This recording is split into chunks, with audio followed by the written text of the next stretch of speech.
Un père célibataire en détresse emmène son fils malade à l'hôpital. Lorsqu'il voit le médecin, il reste sous le choc. Avant d'entrer dans le vif du sujet, si cette vidéo vous a trouvé au bon moment, faites-le moi savoir avec votre emoji préféré. Le cri perçant qui brisa le silence de 3 heures du matin n'était pas inhabituel. Tyler avait toujours été un dormeur agité. Mais lorsque Marcus Thompson se précipita dans la petite chambre de leur caravane, ce qu'il vit glaça son sang, son fils de 5 ans convulsait, son petit corps raide comme une planche, les yeux révulsés ne montrant que du blanc.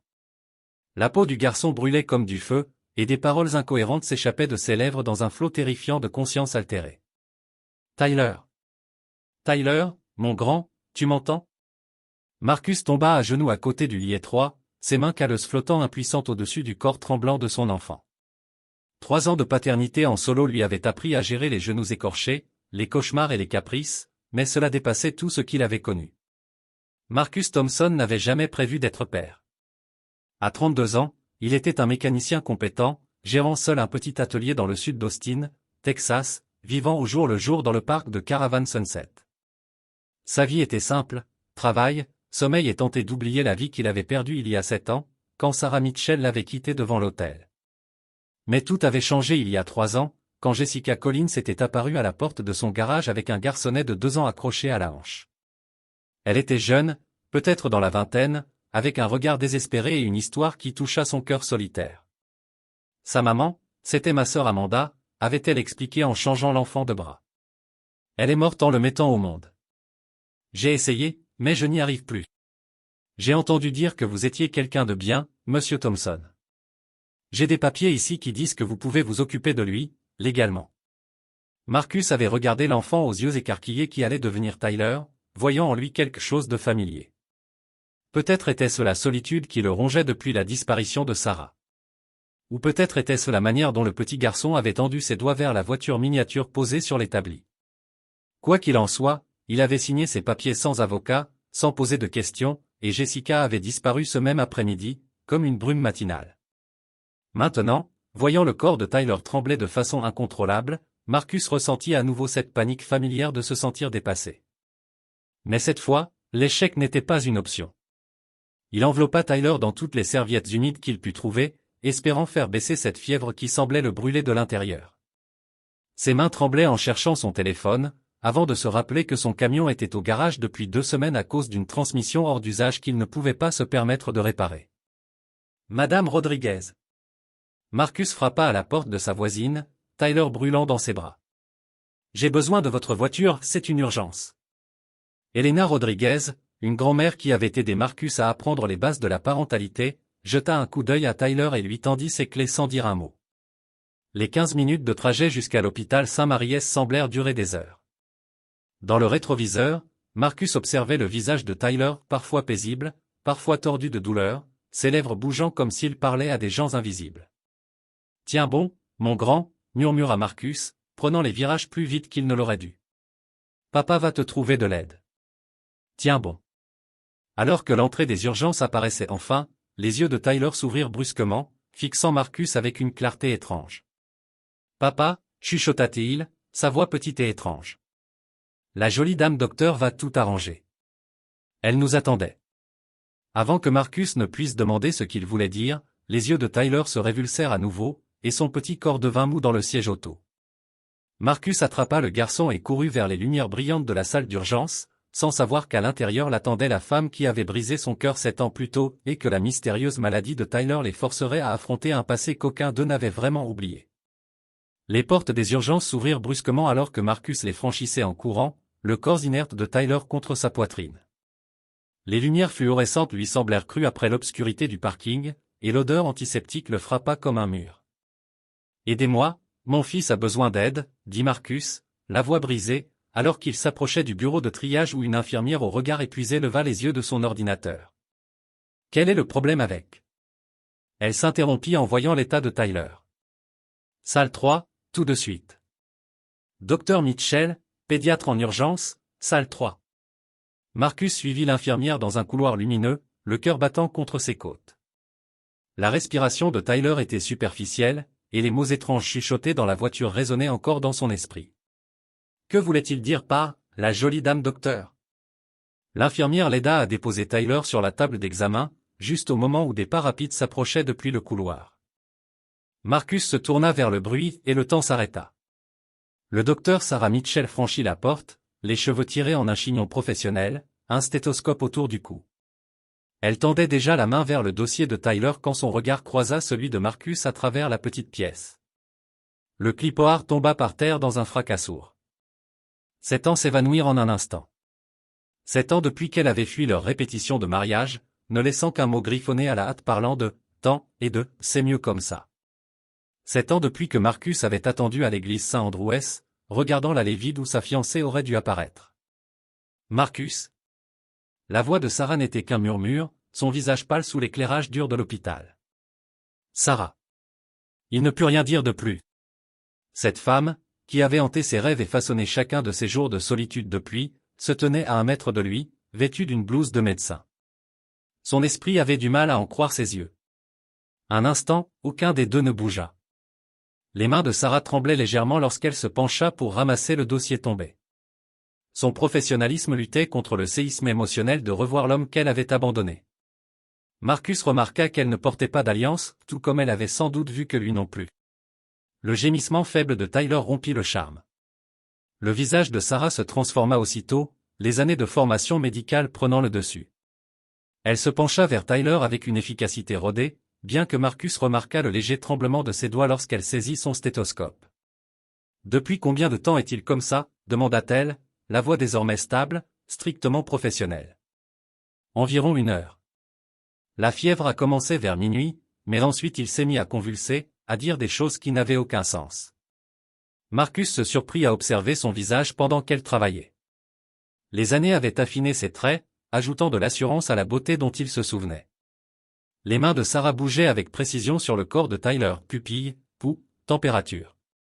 Son toucher était doux mais méticuleux, et Marcus vit que Tyler semblait étrangement apaisé par sa présence. Est-ce qu'il a eu des maladies récemment? Infection? Des antécédents familiaux de maladies auto-immunes? Demanda Sarah rapidement en continuant son examen. Je ne sais pas grand-chose de son histoire familiale, admit Marcus, le poids de cette vérité lui retombant dessus plus fort que jamais. Sa mère est morte en le mettant au monde. Je m'occupe de lui depuis 3 ans. Les mains de Sarah s'arrêtèrent une fraction de seconde. Tu as un fils, dit-elle doucement, et quelque chose dans sa voix fit se demander à Marcus ce qu'elle pensait. Tyler n'est pas, biologiquement à moi, dit Marcus, scrutant attentivement son visage. Mais il est mon fils dans tout ce qui compte. Sarah acquiesça et reprit son examen. En se penchant pour vérifier les ganglions lymphatiques de Tyler, ses doigts frôlèrent une petite marque sur le cou de l'enfant, une tache de naissance en forme d'étoile minuscule. Elle se figea. Docteur Mitchell, appela l'infirmière. Je prépare pour une ponction lombaire? Sarah fixait la tache de naissance, le visage vidé de couleur. Quelque chose dans cette marque avait réveillé un souvenir, quelque chose d'important, mais cela restait juste hors de sa portée. Docteur Mitchell, répéta l'infirmière. Sarah revint à elle. Non, pas encore. On va d'abord faire un panel auto-immun complet, et je veux une analyse de sang complète. Elle se tourna vers Marcus, son masque professionnel se fissurant légèrement. Je vais devoir vous demander de sortir pendant qu'on fait les tests. Je ne le quitte pas, dit Marcus fermement. Marcus, s'il te plaît, j'ai besoin de me concentrer, et je ne peux pas. Elle s'interrompit avant de finir sa phrase, mais il comprit. Elle ne pouvait pas se concentrer avec lui dans la pièce. Pas après 7 ans d'histoire inachevée entre eux. Alors que l'infirmière préparait Tyler pour les prises de sang, Sarah s'approcha de la porte. Sur le seuil, elle se retourna. La femme qui te l'a confiée, il y a 3 ans. Dit-elle doucement. Comment s'appelait-elle? Jessica Collins. Pourquoi? Le visage de Sarah devint blanc comme un linge. Sans un mot de plus, elle disparut dans le couloir, laissant Marcus la regarder s'éloigner avec la sensation croissante que la maladie de Tyler allait révéler des secrets capables de tout bouleverser. Sarah s'adossa au mur du couloir de l'hôpital, les mains tremblantes, tandis que le nom Jessica Collins résonnait dans son esprit. Ce nom, combiné à la tache de naissance inhabituelle de Tyler, déclenchait des souvenirs qu'elle avait tenté d'enfouir depuis des années. Mais revoir Marcus avait tout fait remonter. Pas seulement la culpabilité liée au jour de leur mariage, mais aussi l'impossible beauté de leur histoire d'amour. 8 ans plus tôt Austin Community College. Elle était l'étudiante en prépa médecine de West Lake Hills, fille du docteur Robert et de la docteure Elizabeth Mitchell, médecins respectés qui attendaient de leur fille unique qu'elle suive leur prestigieuse voie. Marcus était l'étudiant en mécanique automobile de 24 ans venu d'East Austin, travaillant de nuit dans un garage pour payer ses études, les mains tachées en permanence d'huile moteur. Ils s'étaient rencontrés à la bibliothèque pendant la semaine des examens finaux. Sarah, submergée par la chimie organique, pleurait doucement sur son manuel quand Marcus était apparu à côté de sa table. « Je peux t'aider ? Je sais que ça paraît fou, mais la chimie des moteurs et celle du corps humain ne sont pas si différentes, avait-il dit avec un sourire timide qui lui avait fait oublier toutes les raisons de dire non. Cette première séance d'études s'était transformée en café, puis en longue balade autour de Lady Bear Lake à parler de tout sauf du désaccord grandissant de ses parents. Le docteur Robert Mitchell avait exprimé clairement son opinion lors des dîners du dimanche. « Ce garçon n'a aucun avenir, Sarah. Il va t'entraîner vers le bas. » Mais Marcus la voyait comme personne dans son monde privilégié. Il avait célébré son admission à l'école de médecine avec plus de joie sincère que sa propre famille. Lorsqu'elle s'inquiétait du coût des études, il prenait des heures supplémentaires pour l'aider à payer les frais de dossier sans jamais demander de reconnaissance. Il y a 7 ans, une semaine avant leur mariage, la pression était devenue insoutenable. Quand Sarah avait été acceptée en résidence à Boston, la campagne de ses parents s'était intensifiée. « Tu gâches ton avenir pour un mécanicien », avait dit sa mère. « Que vont penser nos collègues ?» Puis étaient arrivées les photos. Richard Blackwell, l'enquêteur privé engagé par son père, avait apporté des preuves prétendues accablantes, Marcus embrassant une femme blonde devant un hôtel, recevant ce qui semblait être de l'argent de personnes douteuses. Des documents financiers montraient des dettes de jeu. Des témoins parlaient d'infidélité. « Je suis désolé que tu doives voir ça, ma chérie », avait dit le docteur Robert, sa voix dégoulinant de fausse compassion. « Mais mieux vaut maintenant qu'après avoir ruiné ta vie. » Jeune et dépassée, Sarah avait cru ses mensonges. La veille du mariage, elle avait écrit la lettre qui allait la hanter pendant 7 ans, et elle avait fui à Boston sans jamais affronter Marcus. Ce qu'elle n'avait jamais su, c'est que la femme blonde était la sœur malade de Marcus, qu'il visitait dans un centre de réhabilitation. Les dettes de jeu ? Des prêts étudiants contractés pour aider à payer les frais de Sarah, une surprise qu'il comptait lui révéler après leur lune de miel. Présent. Sarah revint dans la chambre de Tyler et trouva Marcus lui tenant la main, lui murmurant des mots rassurants. La vue lui brisa presque le cœur. Cet homme doux, qui avait élevé seul un enfant pendant 3 ans, c'était le même qu'elle avait cru capable de trahison. Les examens sont lancés, annonça-t-elle professionnellement. On aura les résultats dans l'heure. Marcus leva les yeux vers elle, les mêmes yeux sincères qu'elle se souvenait. Sarah, je sais que c'est bizarre, mais Tyler a besoin des meilleurs soins. Si tu dois faire venir un autre médecin. Je suis la meilleure spécialiste des maladies infectieuses pédiatriques de cet hôpital, le coup ATL, la fierté professionnelle s'allumant dans sa voix. Tyler recevra les meilleurs soins. Maladie infectieuse ? Marcus fronça les sourcils. Tu penses que c'est une infection ? Ces symptômes suggèrent une encéphalite auto-immune. C'est rare, souvent génétique, et extrêmement grave si ce n'est pas traité correctement. Sarah vérifia la perfusion de Tyler en évitant le regard de Marcus. Je me suis spécialisé là-dedans après Boston. Pourquoi cette spécialité ? Demanda Marcus à voix basse. La main de Sarah s'arrêta sur le dossier de Tyler. Parce que je voulais sauver des enfants comme je n'ai pas pu nous sauver, pensa-t-elle. Parce que réparer les choses brisées est devenu ma manière d'essayer de réparer ce que j'avais cassé. Ça m'a semblé important, dit-elle à la place. Un technicien de laboratoire frappa à la porte. Docteur Mitchell, les résultats sanguins que vous avez demandés sont prêts, et il y a quelque chose d'inhabituel que vous devriez voir immédiatement. Sarah prit le dossier, son expression devenant de plus en plus troublée à chaque page. Les marqueurs génétiques. Les indicateurs auto-immuns. Et surtout, une note en bas de page faisant référence à un cas similaire datant de 5 ans. Patiente, Amanda Collins décédée de complications dues à la même maladie auto-immune rare. La même condition qui menaçait désormais la vie de Tyler. Les mains de Sarah tremblaient alors qu'elle comprenait l'horrible vérité en train de se dévoiler.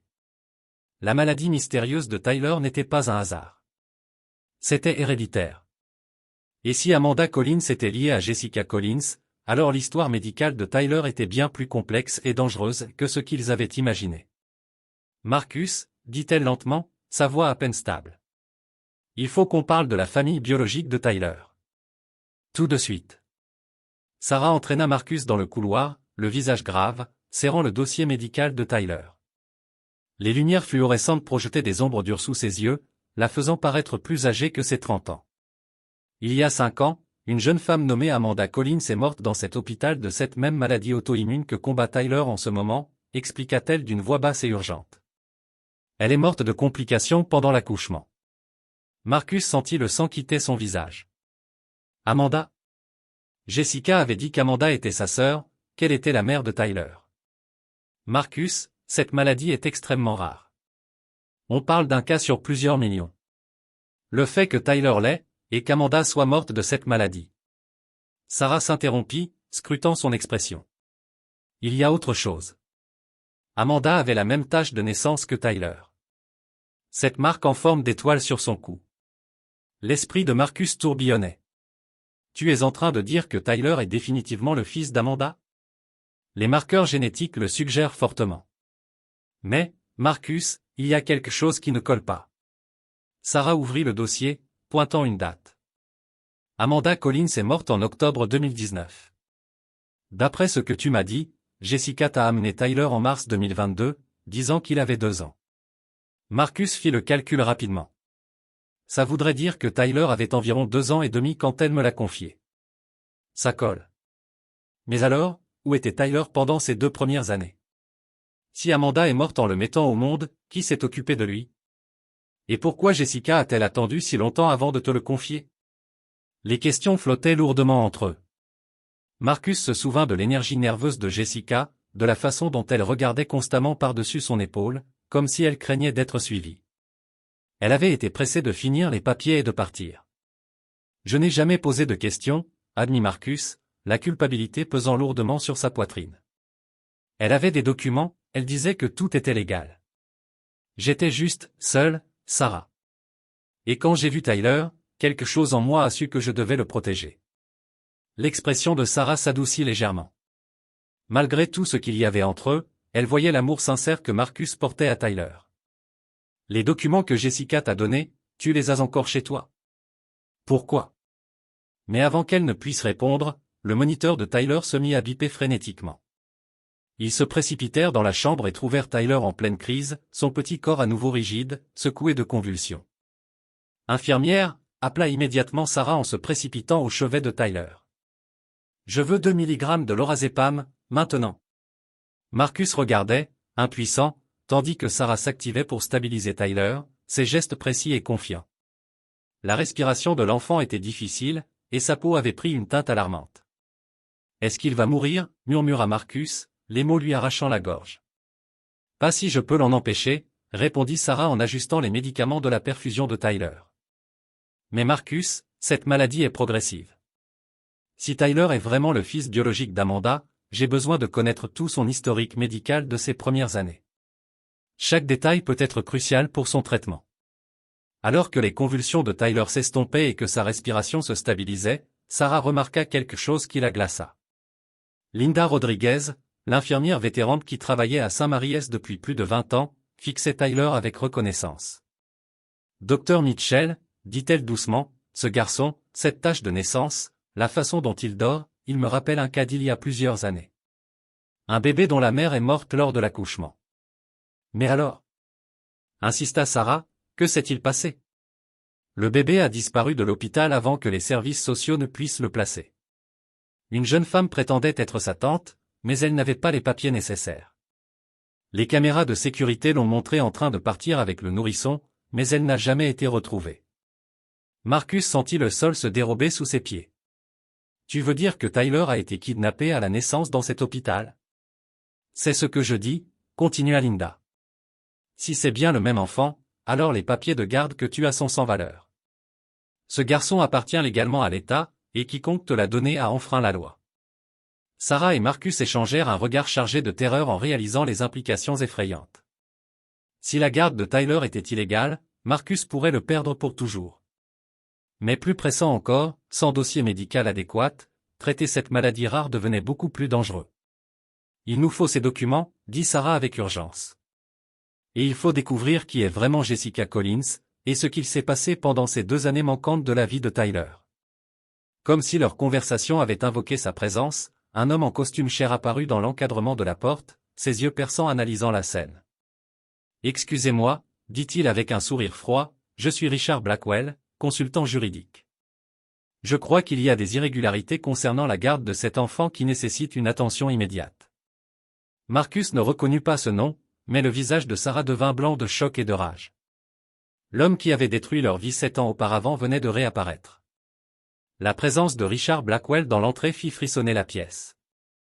Sarah le reconnut aussitôt, le détective privé qui avait saboté ses fiançailles avec de faux témoignages. Mais Marcus, concentré entièrement sur la crise de Tyler, ne reconnut pas l'homme qui avait orchestré son chagrin. « Ce n'est pas le moment, dit sèchement Sarah à Richard. Nous avons une urgence médicale. » « En fait, docteur, c'est justement le moment, répondit Richard calmement en sortant un dossier officiel. Je représente certaines parties concernées par le bien-être de cet enfant et la légitimité de sa tutelle actuelle. Marcus s'approcha protecteur du lit de Tyler. Je ne sais pas qui vous êtes, mais mon fils est malade. Quelle que soit cette affaire, elle peut attendre. Sarah lança un regard d'avertissement à Richard, puis se tourna vers Marcus.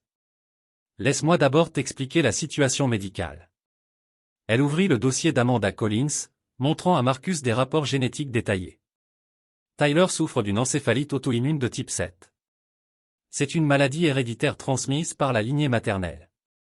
Amanda Collins avait les mêmes marqueurs génétiques, la même tâche de naissance, et elle est morte de complications liées à cette maladie.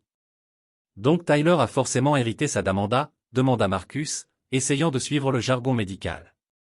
Oui, mais voici ce qui est crucial, ce trouble nécessite des protocoles de traitement très spécifiques basés sur l'historique médical familial. Sans connaître la chronologie complète des soins d'Amanda, je traite Tyler à l'aveugle. La frustration de Sarah était palpable. Les traitements standards ne fonctionnent pas, car je ne sais pas quelle variante génétique il porte.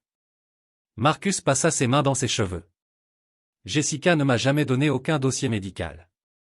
Elle disait qu'Amanda n'avait aucun antécédent familial de maladie. C'est impossible, répondit fermement Sarah. Cette maladie n'apparaît pas spontanément.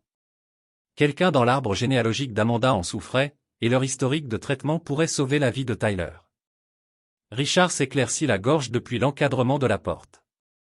Peut-être puis-je éclaircir ces incohérences. Avant que Sarah ne puisse s'opposer, Marcus se tourna vers lui, désespéré. Si vous savez quelque chose qui peut aider Tyler, s'il vous plaît. Richard répondit avec une précision calculée. Les documents que Jessica Collins vous a fournis, étaient-ils notariés? Avez-vous vérifié leur validité par les voies légales appropriées? Le visage de Marcus s'assombrit. Elle disait qu'ils étaient légaux. Elle avait des papiers prouvant qu'Amanda était sa sœur, qu'elle s'occupait de Tyler depuis sa naissance et qu'elle me transférait la garde. Monsieur Thompson, continua Richard, j'ai enquêté sur des irrégularités dans des cas de placement d'enfants. Jessica Collins n'a aucun droit légal de transférer la garde d'un enfant. Elle n'est pas la sœur d'Amanda Collins. En fait, il n'existe aucune preuve qu'elle soit parente. La pièce tomba dans un silence pesant, seulement troublé par la respiration régulière de Tyler. Marcus sentit le sol se dérober sous ses pieds. « Que voulez-vous dire » murmura-t-il. Sarah saisit le dossier d'Amanda Collins, cherchant des informations sur la famille. Marcus, Amanda Collins était déclarée sans aucun parent vivant. Quand elle est morte, Tyler aurait dû être confié aux services sociaux pour une adoption appropriée. Mais Jessica avait des documents légaux. Faux, protesta Marcus. Des faux, dit Richard d'un ton sec. Des faux très convaincants, mais des faux quand même. Ce qui signifie, monsieur Thompson, conclut-il, que vous vous occupez d'un enfant dont vous n'avez aucun droit légal. Marcus s'effondra dans la chaise près du lit de Tyler, les implications le broyant. Donc Tyler pourrait lui être enlevé. Sarah se plaça entre Marcus et Richard, ses instincts protecteurs s'éveillant. Même si c'est vrai, Marcus est le père de Tyler à tous points de vue depuis 3 ans. N'importe quel tribunal reconnaîtrait son engagement prouvé. Malheureusement, répondit Richard, la garde illégale reste illégale, quelles que soient les bonnes intentions. L'État a l'obligation de protéger les enfants contre les placements irréguliers. Tyler bougea dans son lit, ses yeux brillants s'ouvrirent pour fixer Marcus. Papa, murmura-t-il faiblement, tu vas me quitter aussi? Marcus prit immédiatement la main de Tyler. Jamais, mon grand. Je ne te quitterai jamais. Sarah observa cet échange, voyant le lien sincère entre eux. Peu importe les complications légales, Tyler considérait clairement Marcus comme son père. Il faut trouver un moyen de légaliser tout ça, dit Sarah. Marcus, ces documents que Jessica t'a donnés, il faut les examiner immédiatement. Et il faut découvrir qui est vraiment Jessica Collins, et pourquoi elle t'a confié Tyler. Richard sourit froidement. Je crains que les autorités doivent être informées de cette situation irrégulière, pour la protection de l'enfant bien sûr. Pas tant qu'il est en crise médicale, dit fermement Sarah. Tyler est mon patient et je ne permettrai aucune interruption qui pourrait compromettre son traitement. Comme pour ressentir la tension, les moniteurs de Tyler recommencèrent à biper. Sa petite main serra celle de Marcus encore plus fort. Papa, ne les laisse pas m'emmener, murmura Tyler, ses mots à peine audibles, mais portant le poids de la peur la plus profonde d'un enfant. Marcus regarda Sarah avec des yeux désespérés, réalisant que sauver Tyler pourrait nécessiter de lutter non seulement contre une maladie rare, mais aussi contre un système légal capable de déchirer leur famille. Richard Blackwell fit un pas dans la pièce, son sourire prédateur ne faiblissant pas.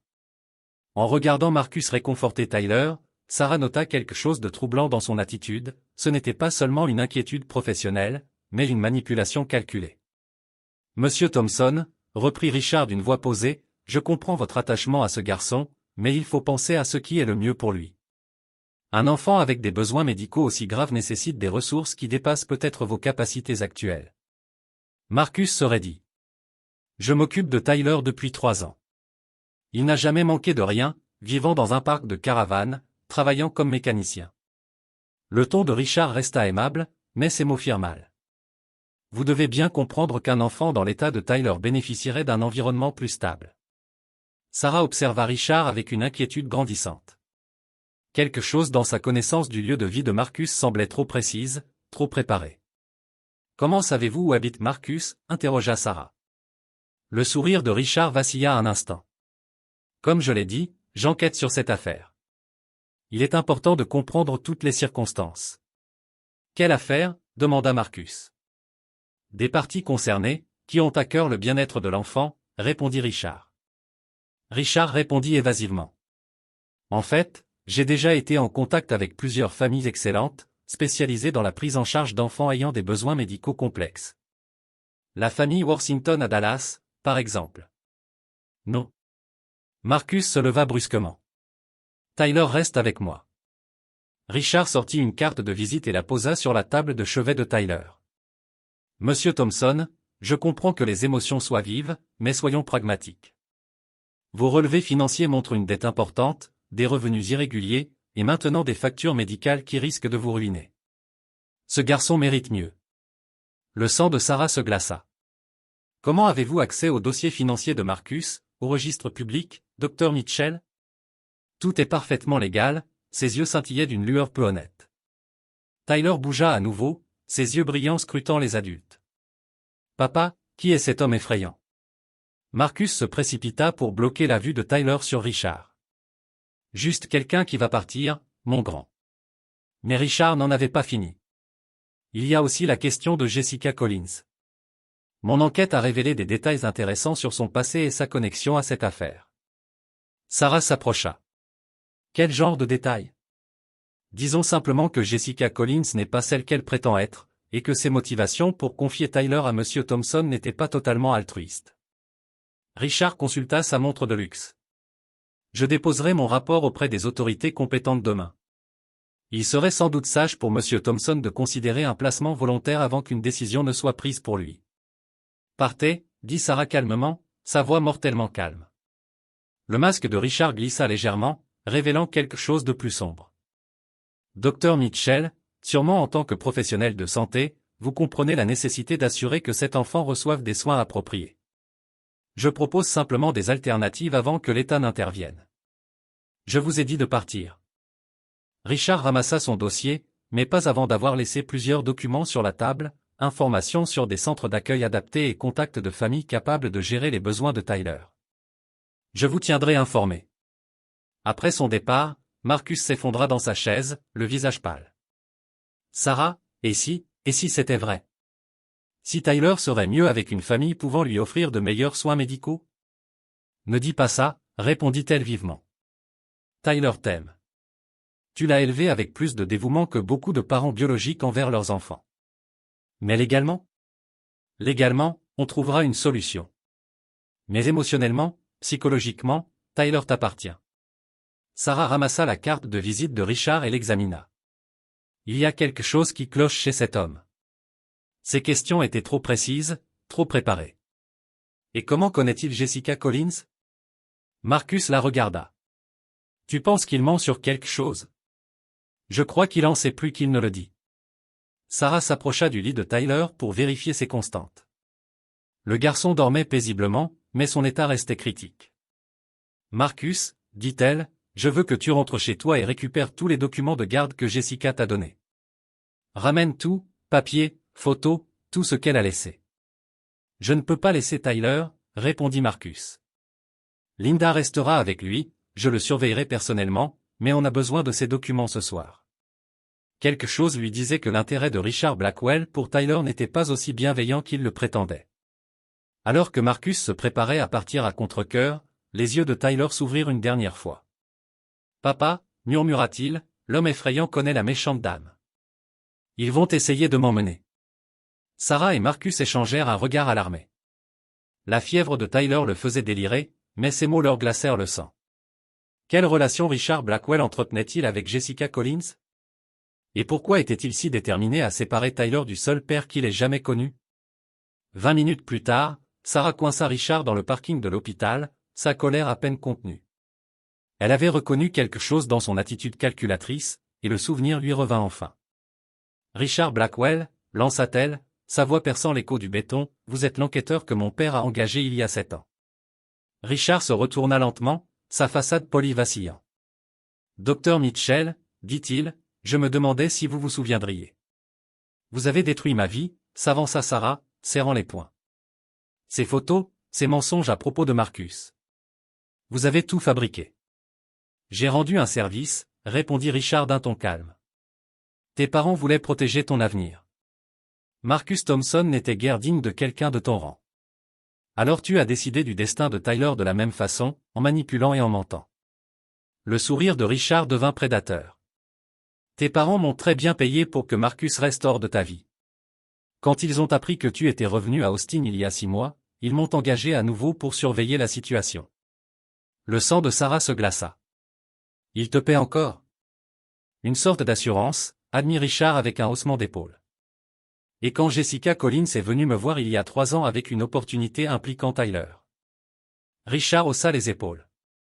Plusieurs sources de revenus. Jessica Collins est venue te voir, pensa Sarah, son esprit s'emballant. Quelle opportunité! Elle avait besoin d'argent, et elle avait un enfant sans tuteur légal.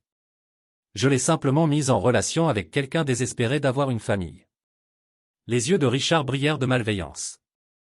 Ton ancienne fiancée était parfaitement placée, seule, naïve, et assez reconnaissante pour ne pas poser de questions difficiles. Tu as orchestré la mise en garde de Tyler chez Marcus. J'ai facilité cela. Jessica a été payée, Marcus a obtenu sa famille instantanée, et moi, j'ai conservé un lien utile. Tout le monde y a gagné, sauf Tyler, qui a été séparé illégalement des procédures normales de placement. Richard s'approcha, sa voix tombant en un murmure menaçant.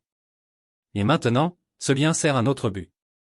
Avec Tyler malade et Marcus au bord de la faillite à cause des factures médicales, le garçon a besoin d'un arrangement plus adéquat.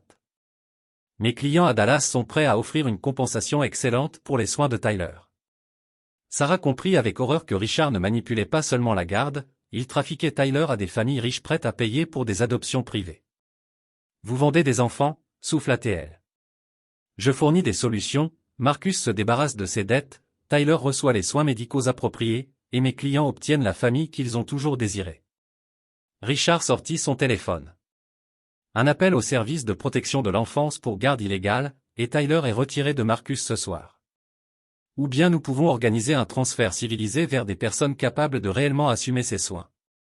L'esprit de Sarah s'emballa, cherchant comment protéger Marcus et Tyler du filet de manipulation de Richard. Que veux-tu? Demanda-t-elle doucement. Simple. Convaincre Marcus que le placement volontaire est sa meilleure option. Utilisez ton autorité médicale pour le déclarer inapte à s'occuper des besoins de Tyler. Le garçon sera transféré chez mes clients, Marcus évitera des poursuites pénales, et tout le monde avancera. Et si je refuse? Le sourire de Richard devint glacial.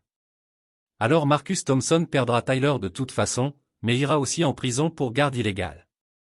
Et toi, Dr Mitchell, tu devras expliquer au conseil médical pourquoi tu as soigné un enfant dont le tuteur n'avait aucun droit légal. Sarah le regarda, réalisant que Richard manipulait plusieurs vies depuis des années, tissant des toiles de contrôle et de corruption détruisant des familles pour le profit. Mais Richard avait commis une erreur cruciale, il avait sous-estimé jusqu'où Sarah irait pour protéger ceux qu'elle aime. Sarah courut de nouveau à la chambre de Tyler, sa confrontation avec Richard brûlant dans son esprit. Elle trouva Marcus faisant les 100 pas près du lit, les documents de garde étalés sur la table des visiteurs. « Marcus, je dois te parler de Richard Blackwell », commença-t-elle avec urgence. « J'ai regardé ces papiers », l'interrompit Marcus en brandissant les documents. Certaines signatures semblent fausses, et le tampon notarié paraît erroné. C'est parce que ce sont des faux, Marcus. Richard m'a tout avoué dans le parking. Marcus releva brusquement la tête, ses yeux se plissant avec suspicion. Tu as parlé avec lui en privé? Il a admis qu'il est le même enquêteur que mes parents ont engagé il y a 7 ans. Il a fabriqué les preuves qui m'ont fait te quitter. Et maintenant, il manipule la situation de Tyler pour de l'argent. Marcus la regarda, le visage durcissant. Tes parents l'ont engagé, oui, mais... Marcus, je ne savais pas. Je n'ai jamais su que les preuves étaient fausses avant ce soir. Tes parents, la voix de Marcus devint froide et amère, et maintenant, par coïncidence, tu es la docteure de Tyler. Il se trouve que tu travaillais en pédiatrie d'urgence la nuit où je l'ai amené. Sarah sentit son cœur se serrer devant la suspicion dans sa voix. Marcus, tu ne peux pas vraiment penser que je ne sais pas quoi penser. Marcus explosa, sa voix se brisant sous la douleur refoulée. Il y a 7 ans, ta famille a détruit ma vie avec des mensonges. Maintenant, Tyler est malade et soudainement tu es là, voulant aider. Comment puis-je savoir que ce n'est pas un nouveau piège? Parce que j'aime Tyler, répliqua Sarah. Et parce que malgré tout, je n'ai jamais cessé de t'aimer. Marcus rit amèrement. T'aimer? Tu m'as laissé devant l'autel à cause des mensonges de ta famille. Maintenant, ces mêmes gens sont impliqués dans la situation de Tyler, et tu veux que je te fasse confiance. Tyler bougea faiblement dans son lit, perturbé par leurs voix élevées. Les deux adultes baissèrent immédiatement le ton, mais le mal était fait. Je veux un autre médecin, dit Marcus doucement, les yeux remplis de douleur et de méfiance. Quelqu'un qui n'est pas lié à tout ça. Sarah sentit les larmes lui piquer les yeux. Marcus, Tyler a une condition très spécifique. Je suis la seule spécialiste ici qui. Je dis un autre médecin. Le docteur Harrison, alerté par les infirmières, apparut dans l'encadrement de la porte. Y a-t-il un problème? Dr Mitchell est retiré du dossier de Tyler, déclara Marcus fermement. Je veux que vous preniez la relève. Sarah regarda alternativement Marcus et Dr Harrison, sachant que ce dernier, bien que compétent, ne possédait pas son expérience spécialisée pour la rare maladie de Tyler. Marcus, s'il te plaît, reconsidère, supplia-t-elle. La maladie auto-immune de Tyler nécessite des protocoles très spécifiques. Non, dit Marcus d'une voix définitive. Je ne veux pas que mon fils soit soigné par quelqu'un dont la famille a manipulé nos vies. Sarah hocha la tête, se retenant de pleurer. Docteur Harrison, Tyler souffre d'encéphalite auto-immune de type 7. Son protocole actuel est dans son dossier, mais les traitements standards ne fonctionnent pas. Il a besoin de l'approche spécialisée pour le variant génétique AE7C, qui requiert. Elle s'interrompit en voyant l'expression confuse du docteur Harrison, signe qu'il ne comprenait pas la complexité du cas de Tyler. En rassemblant ses dossiers, elle croisa une dernière fois le regard de Marcus. Les documents de garde sont définitivement des faux, mais sois prudent quant à qui tu fais confiance pour régler ça. Certaines personnes profitent de briser des familles. Elle quitta la pièce, le cœur brisé, s'éloignant à la fois de l'homme qu'elle n'avait jamais cessé d'aimer et du petit garçon qui pourrait mourir sans son expertise. 2 jours passèrent et l'état de Tyler se détériora rapidement sous les protocoles standards du docteur Harrison. L'aîné, bien qu'expérimenté, manquait des connaissances spécialisées de Sarah sur la variante auto-immune rare de Tyler. Marcus restait impuissant, assis au chevet de Tyler, luttant pour comprendre les explications du docteur Harrison sur les tempêtes cytosiniques et les marqueurs d'inflammation neuronale. La terminologie médicale lui semblait une langue étrangère et chaque mise à jour apportait de mauvaises nouvelles. L'édème cérébral augmente, expliqua le docteur Harrison en ajustant ses lunettes. Nous essayons des anti-inflammatoires, mais son système ne réagit pas comme prévu. Qu'est-ce que ça veut dire? Demanda Marcus, désespéré. Cela signifie que nous devrons peut-être envisager des interventions plus agressives. Richard Blackwell choisit ce moment pour apparaître dans l'encadrement de la porte. Son arrivée était suspectement bien synchronisée. Monsieur Thompson, dit-il avec une fausse sympathie, je suis désolé de voir que l'état de Tyler ne s'est pas amélioré. Peut-être est-il temps de penser à un transfert à l'hôpital pour enfants de Dallas. Il dispose d'installations plus avancées pour les cas complexes. Plus avancées qu'ici? Marcus regarda alternativement Richard et le docteur Harrison. Équipements spécialisés, traitements expérimentaux, continua Richard avec assurance. Et la famille Worthington, dont je vous ai parlé, a des liens avec la recherche médicale de pointe. Marcus se sentit dépassé, noyé dans des décisions médicales qu'il ne comprenait pas, tandis que Tyler s'aggravait d'heure en heure. Pendant ce temps, Linda Rodriguez mettait à jour Sarah en douce sur la détérioration de l'état de Tyler. Sarah, officiellement retirée du dossier, ne pouvait qu'observer de loin l'aggravation des symptômes neurologiques de Tyler. Dr Mitchell, murmura Linda lors d'un changement de service. Le garçon développe des grappes de crise d'épilepsie. Le docteur Harrison essaie les protocoles standards mais Tyler a besoin du protocole spécifique aux variants AE7C. Sarah acheva son récit, le cœur brisé. Ces marqueurs génétiques exigent des dosages médicamenteux spécifiques que la plupart des médecins ignoreraient. Tu ne peux pas intervenir, demanda Marcus. Je dois rester à l'écart, je dois respecter ça, répondit Sarah d'une voix tremblante, même si Tyler en mourait à cause de ça. Cette nuit-là, l'état de Tyler s'est effondré. Son petit corps a convulsé violemment avant de devenir terriblement immobile. Le moniteur affichait des schémas d'activité neuronale dangereux qui ont fait courir le docteur Harrison pour des interventions d'urgence. Marcus regardait, horrifié, son fils sombrer dans un état de semi-coma, sa respiration étant faible et irrégulière. Est-ce qu'il est en train de mourir?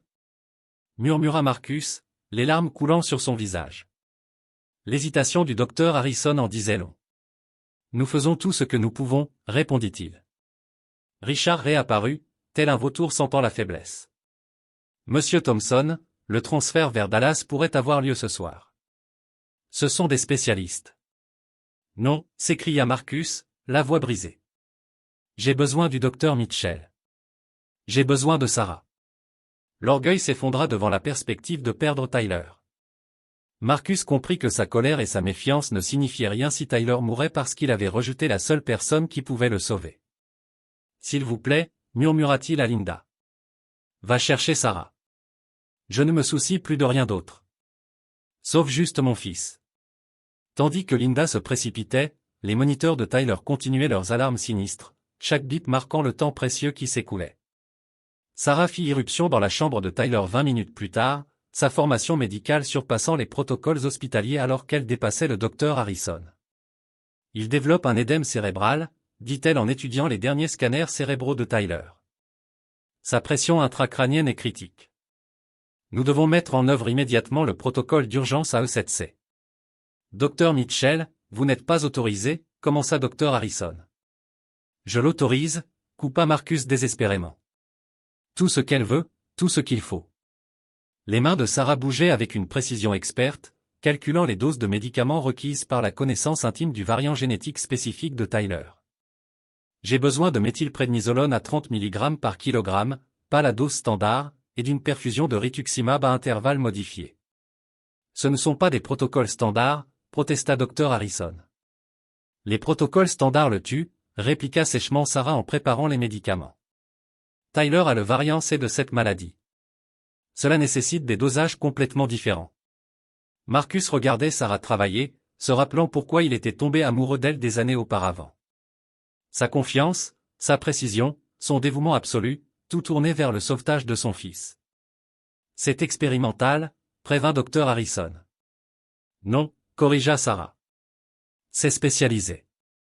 J'ai utilisé ce protocole pour sauver 3 autres enfants ayant exactement les mêmes marqueurs génétiques que Tyler. Elle regarda Marcus. Mais j'ai besoin de ta confiance totale. Les prochaines 72 heures seront critiques. Tu l'as, répondit Marcus sans hésitation. Sarah commença le traitement modifié de Tyler, surveillant ses réactions neurologiques minute par minute. Marcus ne quitta jamais le chevet de Tyler, suivant chaque instruction de Sarah, apportant des glaçons, ajustant les oreillers, aidant à changer de position. Au fil de la première nuit, les signes vitaux de Tyler commencèrent à se stabiliser. Sarah s'accorda un moment d'espoir prudent. Il répond, murmura-t-elle en vérifiant la réaction de ses pupilles. L'enflure du cerveau commence à diminuer. Marcus s'affaissa, soulagé.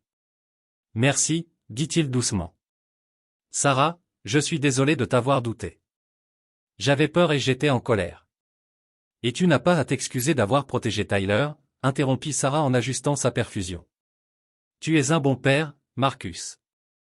Tyler a de la chance de t'avoir. Ils travaillèrent dans un silence confortable pendant des heures, prenant tour à tour la surveillance de la respiration de Tyler, contrôlant sa température, administrant les médicaments selon l'emploi du temps précis de Sarah. Durant leur 3e nuit sans sommeil, à l'aube, Marcus prononça finalement les mots qu'il avait hantés pendant 7 ans. « Je ne t'ai jamais trompé, dit-il doucement. Ces photos, toutes ces preuves, rien de tout cela n'était vrai. » La main de Sarah s'arrêta sur le dossier de Tyler. « Je sais, murmura-t-elle.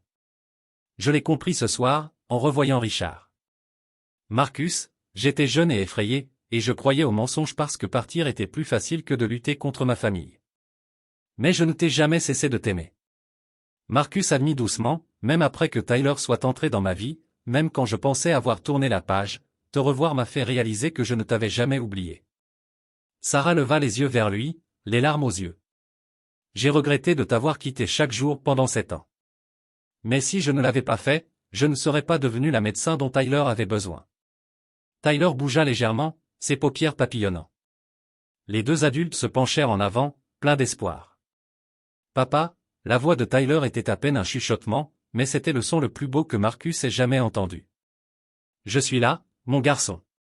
Nous sommes tous les deux là. » Les yeux de Tyler s'ouvrirent complètement, fixant Sarah avec une clarté inhabituelle. « Tu es la jolie doctoresse. Tu as fait partir les cauchemars effrayants. » Alors que Tyler poursuivait sa convalescence dans les jours qui suivirent, Sarah fit une découverte troublante en examinant ses dossiers médicaux. Cachés parmi les anciens dossiers médicaux de son père transférés lorsqu'elle avait rejoint le personnel de l'hôpital Saint-Maries, se trouvaient des documents qui la glacèrent d'effroi. « Marcus » l'appela-t-elle dans la salle de consultation, la voix tremblante. « J'ai trouvé quelque chose que tu dois voir. » Elle étala plusieurs enveloppes jaunies sur le bureau, toutes adressées à Dr Sarah Mitchell, Boston Medical Center, écrites de la main inimitable de Marcus. « Je t'ai écrit, » murmura Marcus, « pendant 2 ans après ton départ, j'ai écrit des lettres pour tout expliquer, te suppliant de m'appeler pour me laisser prouver que les accusations étaient fausses. Je ne les ai jamais reçues, dit Sarah, les larmes coulant sur ses joues. Mon père a dû les intercepter quand j'ai fait transférer mon courrier via le cabinet familial. Marcus prit une des lettres, datée de 6 mois après leur mariage brisé. Ses propres mots désespérés lui sautaient aux yeux. Sarah. La femme sur ces photos était ma sœur, Amanda. Elle était en cure de désintoxication et je lui rendais visite. L'argent qu'on t'a montré était des prêts étudiants que j'ai contractés pour t'aider à payer tes frais de scolarité en médecine. Je ne t'aurais jamais trahi. S'il te plaît, appelle-moi. Laisse-moi expliquer. Amanda. Sarah répéta le nom, une révélation foudroyante la traversa. Marcus, ta sœur s'appelait Amanda? Marcus hocha la tête, troublé par son soudain empressement. Elle est morte d'une overdose il y a 4 ans. Pourquoi? Sarah fouilla frénétiquement les dossiers médicaux de Tyler. Amanda Collins, la mère biologique de Tyler. Marcus, quel était le nom complet de ta sœur? Amanda Thompson. Mais elle? Oh mon Dieu! Le visage de Marcus devint blanc comme neige en comprenant tout. Quand elle s'est rétablie, elle utilisait parfois Collins comme nom de famille. C'était le nom de jeune fille de notre mère. Tyler est ton neveu, souffla Sarah. Jessica Collins ne t'a pas simplement confié Tyler au hasard. Elle savait exactement qui tu étais. Les pièces du puzzle s'assemblèrent avec une clarté dévastatrice. Quand Amanda Thompson est morte en donnant naissance à Tyler, Jessica avait en quelque sorte emmené le bébé hors de l'hôpital avant que les services sociaux ne puissent intervenir. Elle avait passé 2 ans à s'occuper illégalement de Tyler, puis elle avait cherché Marcus spécifiquement parce qu'il était l'oncle de Tyler. Mais les documents de garde, commença Marcus. Totalement falsifiés, dit Sarah en sortant des copies laissées par Richard. Je les ai fait analyser par notre service juridique. Les tampons de notaire sont faux. Les signatures sont des faux. Jessica Collins n'avait aucune autorité légale pour transférer la garde de qui que ce soit. Marcus s'effondra sur une chaise, submergé. Alors Tyler est vraiment de la famille. De la famille de sang. Ce qui veut dire que tu as une revendication légitime de garde une fois qu'on aura réglé la procédure légale.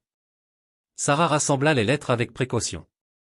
Mais Marcus, techniquement, tu as pris soin de Tyler illégalement pendant 3 ans. L'État pourrait encore intervenir. C'est le fils de ma sœur, dit Marcus avec force. Amanda aurait voulu qu'il soit avec la famille. Je sais, dit Sarah doucement. Et on va s'assurer qu'il reste avec toi. Mais d'abord, on doit révéler le rôle de Richard dans toute cette affaire. Il a facilité un placement d'enfants illégal, falsifié des documents, et je pense qu'il manipule cette situation pour son profit. Marcus regarda la pile de lettres interceptées, 7 ans de communication manquée qui auraient pu tout changer. Si j'avais reçu ces lettres. Commença-t-il. On ne peut pas changer le passé, dit Sarah avec douceur. Mais on peut protéger l'avenir de Tyler. Et peut-être qu'on pourra reconstruire quelque chose de ce qui reste. Armés des lettres interceptées et des documents de garde falsifiés, Sarah et Marcus confrontèrent Richard dans le bureau de l'administrateur de l'hôpital le lendemain matin. Le docteur Harrison était assis à leur côté, le visage grave, examinant les preuves. Monsieur Blackwell, commença formellement le docteur Harrison, ces documents suggèrent que vous avez engagé une fraude systématique impliquant la manipulation de la garde d'enfants. Richard conserva son calme, mais Sarah remarqua la sueur perler sur son front. Ce sont des accusations graves sans preuve substantielle. Nous avons les papiers de garde falsifiés, déclara Marcus en les faisant glisser sur la table. Nous avons des preuves de votre lien avec Jessica Collins, ajouta-t-il, et des témoignages oculaires sur vos menaces concernant le placement de Tyler. Sarah ajouta froidement, nous avons aussi votre aveu envers moi d'avoir fabriqué des preuves il y a 7 ans pour détruire nos fiançailles. Le masque de Richard glissa enfin. Vous ne pouvez pas prouver que cette conversation a eu lieu. En fait, intervint le docteur Harrison, les caméras de sécurité de l'hôpital enregistrent toutes les activités du parking, y compris l'audio. Le visage de Richard devint pâle. Il se pencha en avant, la voix devenant un murmure désespéré. Écoutez, on peut arranger ça. Je peux régulariser rétroactivement la garde de Tyler. Tout rendre légal. Tout ce que vous avez à faire, c'est garder le silence sur ces irrégularités. Vous voulez dire garder le silence sur le trafic d'enfants? La voix de Sarah était glaciale. Quand ils refusèrent son offre, le désespoir de Richard se mua en menace. Très bien, j'appellerai moi-même les services de protection de l'enfance. Marcus Thompson sera arrêté pour garde illégale et Tyler sera retiré ce soir. Le docteur Harrison se leva calmement. En fait, monsieur Blackwell, j'ai déjà contacté les services sociaux et la police. Ils s'intéressent beaucoup à vos pratiques. Comme appelé, 2 policiers apparurent dans l'embrasure de la porte. Richard Blackwell, vous êtes en état d'arrestation pour falsification de documents, facilitation d'adoption illégale et tentative de trafic d'enfants. Alors que Richard était emmené menotté, Sarah sentit un poids s'envoler de ses épaules. Mais son travail n'était pas terminé. Cet après-midi-là, elle conduisit jusqu'à la maison de son enfance à Westlake Hills, le cœur prêt à affronter une confrontation attendue depuis 7 ans. Sarah et sa mère, le docteur Elizabeth Mitchell, se regardèrent, choqués de se voir. Nous ne vous attendions pas. Où est papa? Sarah l'interrompit, entrant dans le hall immaculé. Le docteur Robert Mitchell sortit de son bureau, l'expression immédiatement sur la défensive. Sarah, quelle surprise! Je sais pour Richard Blackwell, dit Sarah sans préambule. Je sais que vous l'avez payé pour détruire ma relation avec Marcus. Je sais que vous avez intercepté mes lettres. Je sais tout. Ses parents échangèrent un regard, leur façade de contrôle commençant à se fissurer. Nous protégions ton avenir, dit son père sur la défensive. Ce garçon aurait ruiné ta carrière. Cet homme, interrompit Sarah, a élevé son neveu pendant 3 ans avec plus d'amour et de dévouement que vous ne m'en avez jamais donné. Et grâce à votre ingérence, un enfant a failli mourir parce que vous m'avez empêché d'être avec la personne qu'il me fallait. Sarah, tu ne comprends pas, commença sa mère. Je comprends parfaitement, répondit Sarah d'une voix ferme. Vous avez détruit mon bonheur pour protéger votre réputation. Eh bien, félicitations. Vous avez réussi à m'éloigner de Marcus, mais vous avez perdu votre fille en chemin. Elle se dirigea vers la porte puis se retourna une dernière fois. Marcus porte plainte contre vous pour les années de souffrance causées par vos mensonges. Et moi, je construis la famille que j'aurais dû avoir il y a 7 ans. Ne me recontactez jamais. Avec l'arrestation de Richard et la stabilisation de la santé de Tyler, le véritable travail pour légitimer leur famille commença. Sarah accompagna Marcus à sa première réunion avec les services sociaux, ses qualifications médicales renforçant leur dossier. Monsieur Thompson, dit l'assistante sociale, Madame Chen, après avoir examiné le dossier de Tyler, malgré les circonstances irrégulières de son placement, votre prise en charge a été exemplaire. Les dossiers médicaux montrent un suivi constant, des progrès éducatifs et un lien affectif clair. Marcus serra nerveusement la main de Sarah. Tyler est mon neveu. Je ne le savais pas quand Jessica me l'a amené, mais c'est le fils de ma sœur. Il appartient à la famille. Le témoignage du docteur Mitchell est particulièrement convaincant, continua Madame Chen. Elle décrit votre dévouement pendant la crise médicale de Tyler comme un exemple exceptionnel de parentalité sous un stress extrême. Sarah avait rédigé un rapport détaillé documentant l'engagement indéfectible de Marcus envers les soins de Tyler, son apprentissage rapide des procédures médicales et la confiance évidente et l'amour que Tyler lui porte. Le processus d'adoption prendra 6 mois, expliqua Madame Chen, mais compte tenu des circonstances et de la stabilité déjà établie de Tyler avec vous, il restera sous votre garde pendant toute cette période. Ce soir-là, Marcus, Sarah et Tyler célébrèrent avec une pizza dans la chambre d'hôpital de Tyler, alors qu'ils se préparaient à sortir. Sarah, dit Tyler, de la sauce tomate barbouillant son menton, vas-tu être ma maman maintenant? Les yeux de Sarah se remplirent de larmes en regardant ce petit garçon courageux qui l'avait ramené vers l'amour de sa vie. Tu aimerais ça, mon chéri? Demanda-t-elle doucement. Tyler acquiesça avec enthousiasme.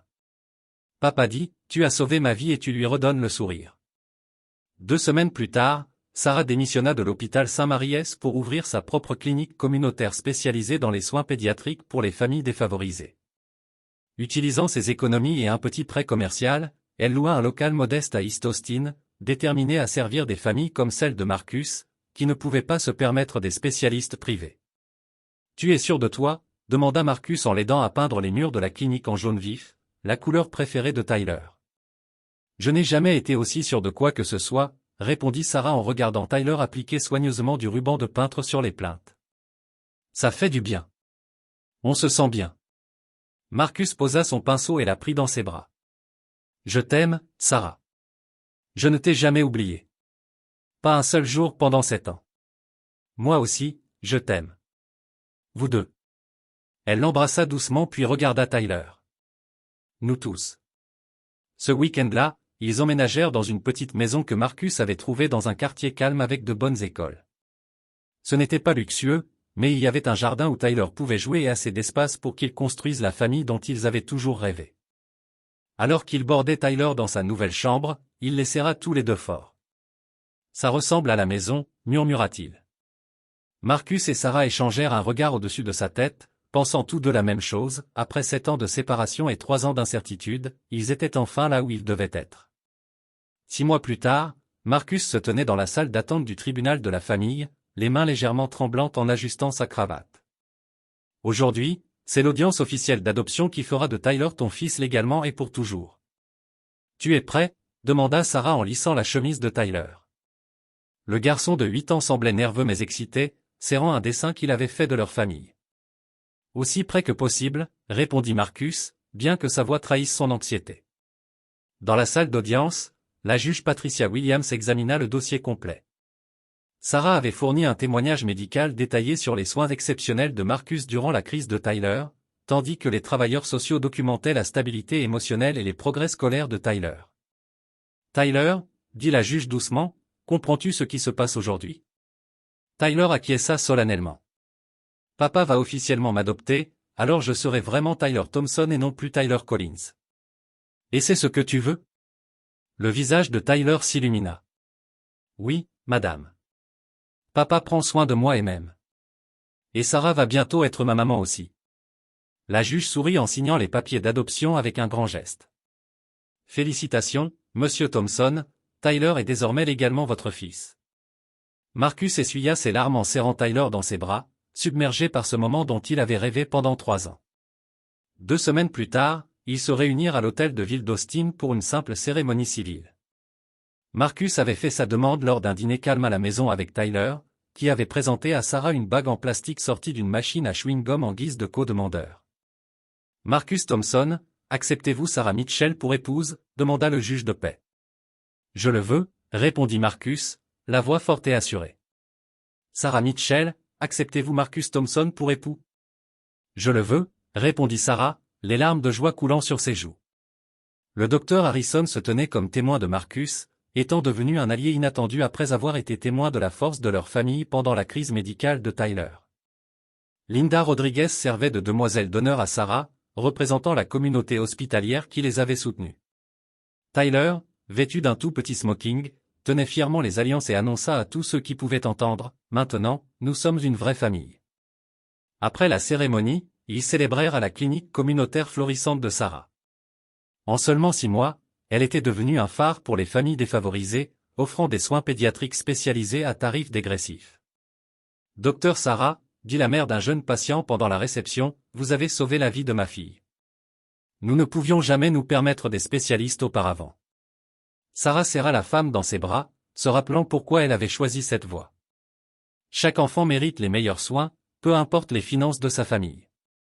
Pendant ce temps, l'atelier automobile de Marcus avait considérablement grandi. Grâce à un petit prêt commercial et à sa réputation de travail honnête, il avait embauché 2 employés et déménagé dans un local plus grand. La nouvelle de son intégrité s'était répandue et les clients le recherchaient spécifiquement. « Tu sais ce que je veux faire quand je serai grand ?» annonça Tyler aux invités du mariage, la bouche pleine de gâteaux. « Quoi donc, mon grand ?» demanda Marcus.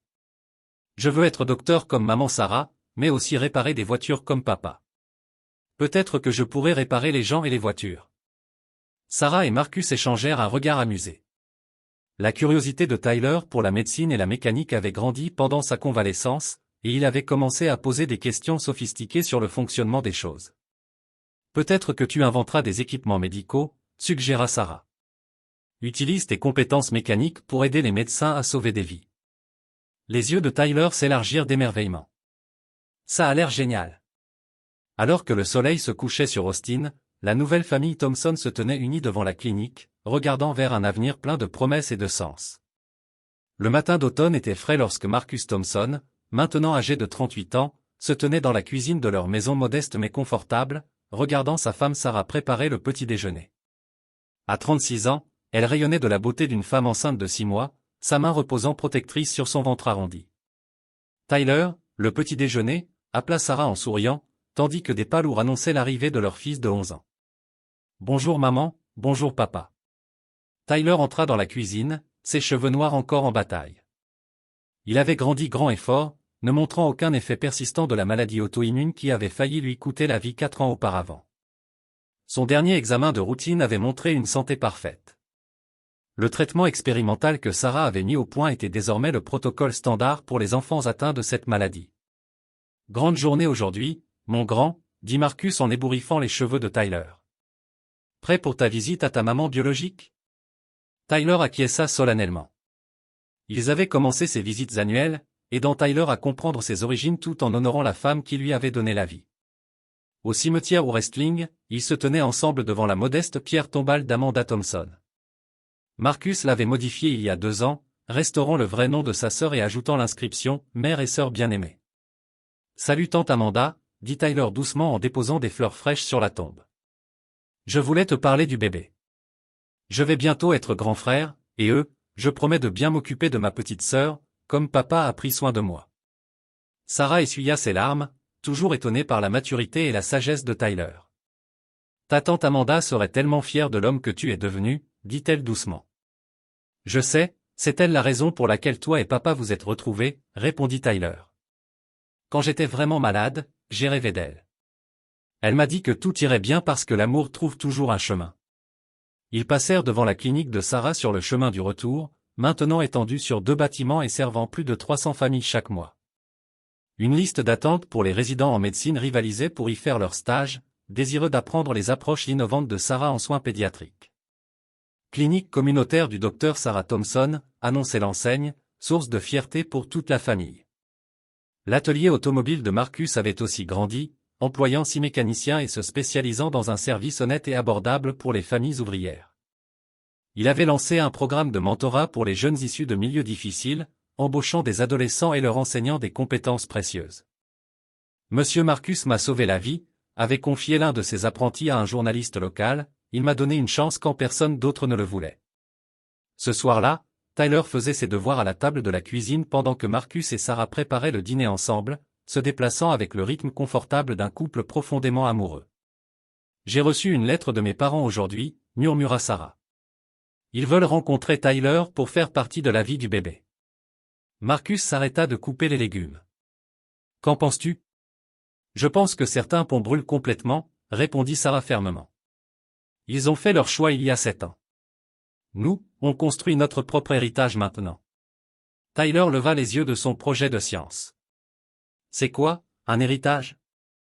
C'est ce que tu laisses aux gens qui viennent après toi, expliqua Marcus.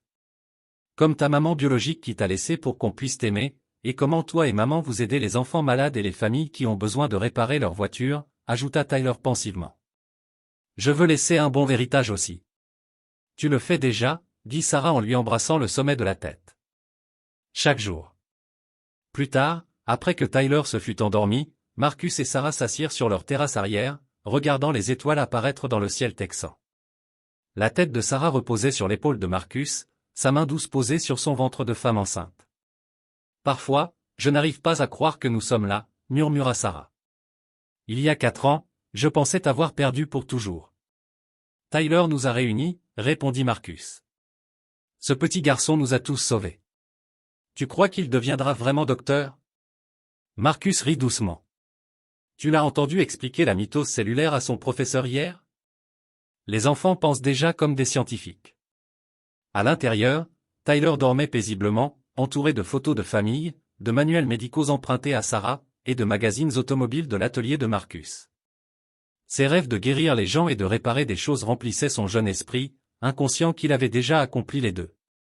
Dans le calme de la nuit texane, la famille Thompson dormait profondément. Un père qui avait trouvé sa vocation dans l'amour. Une mère qui avait découvert sa vraie mission en servant les autres. Et un garçon dont l'expérience proche de la mort était devenue le catalyseur de leur seconde chance miraculeuse.